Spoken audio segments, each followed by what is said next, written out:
Hi, everyone, and welcome back to our English learning channel. I'm so glad you're joining me today. We're going to dive into a super useful and common English tense, the present continuous.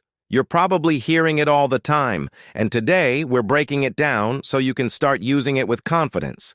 So what are we waiting for? Let's get started. First, let's talk about what the present continuous actually is. We use it to talk about actions that are happening right now, at this very moment. Think about it. Right now, I am talking to you. You are watching this video. You are learning English. See? It describes what's happening now. The structure is pretty simple. We use the verb to be, that am, is, or are, plus the main verb with an ing at the end. For example, I am speaking, or she is reading, or they are playing. Easy, right? Let's look at a few more examples together. Imagine your friend calls you and asks, "What are you doing?" You could say, "I'm cooking dinner," or "I'm working on a project." The action is in progress at the moment of speaking. Look out the window. What's happening? Maybe you see some people walking down the street. You could say, "They are walking." Maybe a bird is singing in a tree. The bird is singing. It's all about describing the now. Let's practice with a little quiz. I'll give you a subject and a verb, and you try to make a present continuous sentence. Ready? The first one is, he, work. What's the sentence? That's right. He is working. Or the short form, he's working. How about, we study? Perfect. We are studying. Or we're studying. Last one, the sun, shine. You got it? The sun is shining. You're doing an amazing job. Now, the present continuous isn't just for what's happening this exact second. We also use it for temporary situations or for actions happening around now. For example, if I say, "I'm reading a really interesting book," it doesn't mean the book is in my hands right this second. It means I started it recently and I haven't finished it yet. It's a temporary action happening in my life at the moment. Or maybe a friend says, "I'm living with my parents until I find a new apartment." Living with their parents is a temporary situation, not a permanent one. So it's perfect for the present continuous. Let's try to see the difference. If I say, "I live in London," that's the present simple. It means London is my permanent home. But if I say, "I'm living in London for a few months for my job," that's the present continuous. It emphasizes that the situation is temporary. It's a very useful distinction to make in conversation. Can you think of a temporary situation in your life right now? Maybe you're taking a special course, or you're working on a short-term project. You can describe it using the present continuous. For example, "I'm learning to play the guitar." Another great use for the present continuous is for future plans, especially when the arrangements are already made. This is super common in spoken English. For instance, if you've already bought tickets and booked a hotel, you can say, "I'm visiting my family next weekend," or "We're having a party on Saturday." It sounds very natural. Someone might ask you, "What are you doing tomorrow evening?" And you can reply, "I'm meeting some friends for dinner." It shows that the plan is fixed. This is a fantastic way to make your English sound more fluent and natural when talking about your future schedule. Let's compare this with other future forms.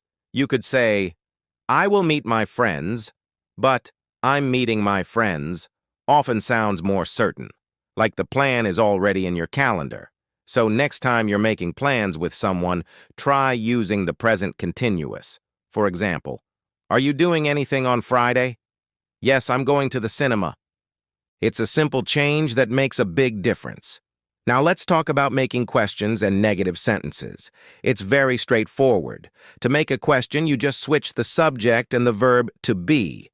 So, "You are listening" becomes "Are you listening?" "He is working" becomes "Is he working?" For negative sentences, you just add not after the verb to be. "He is not working," or the contraction, "He isn't working." "They are not playing," or "They aren't playing." Let's practice. How would you ask a question for the sentence, "She is cooking"? Exactly. Is she cooking? And how would you make it negative? "She is not cooking," or she isn't cooking. You see? Once you know the basic structure, the rest is simple logic. Let's put everything together in a mini conversation. Imagine two friends, Sarah and Mark, are talking on the phone. Sarah might say, "Hi, Mark, what are you doing?" Mark could reply, "Hey, Sarah, I'm just watching a movie. What about you?" Sarah, "I'm preparing for my trip. I'm flying to Italy tomorrow." Mark, "Wow, that's exciting. Are you going alone?" Sarah, "No, I'm not. I'm traveling with my sister. We're staying in Rome for a week." Mark, "That sounds amazing. I'm actually learning Italian these days, but it's pretty difficult." Sarah, "Oh, cool. Well, have a great evening. My sister is calling me on the other line." Mark, "You too. Have a fantastic trip." Did you notice all the present continuous examples in there? What are you doing? I'm watching a movie. I'm preparing. I'm flying to Italy. Are you going alone? I'm not. I'm traveling. We're staying. I'm learning Italian. My sister is calling. It's everywhere. This is exactly how native speakers talk to each other. It's dynamic and describes what's happening now, what's happening temporarily, and what's happening in the near future. So, your challenge for this week is to use the present continuous as much as possible. When you're going about your day, try to describe what you're doing in your head. I am making coffee. I am walking to the bus stop. I am listening to music. And try to use it when you're talking about your future plans. Tell a friend, "I'm visiting a museum this weekend," or "I'm trying a new recipe for dinner tonight." The more you use it, the more natural it will become. Practice really is the key. And that's our deep dive into the present continuous. We learned how to use it for actions happening now, for temporary situations, and for future plans. We also practiced forming questions and negatives. I hope you're feeling much more confident with this tense now. It's a real game changer for making your English conversations flow better. Thank you so much for watching and for learning with me today. You're doing a fantastic job on your English journey, and I'm happy to be a part of it. If you found this video helpful, please give it a thumbs up, and don't forget to subscribe to our channel so you don't miss our next lesson. Hit that notification bell too. If you have any questions, or if you want to practice, write a sentence using the present continuous in the comments below. I love reading them. Keep practicing, and I'll see you in the next video. Bye for now.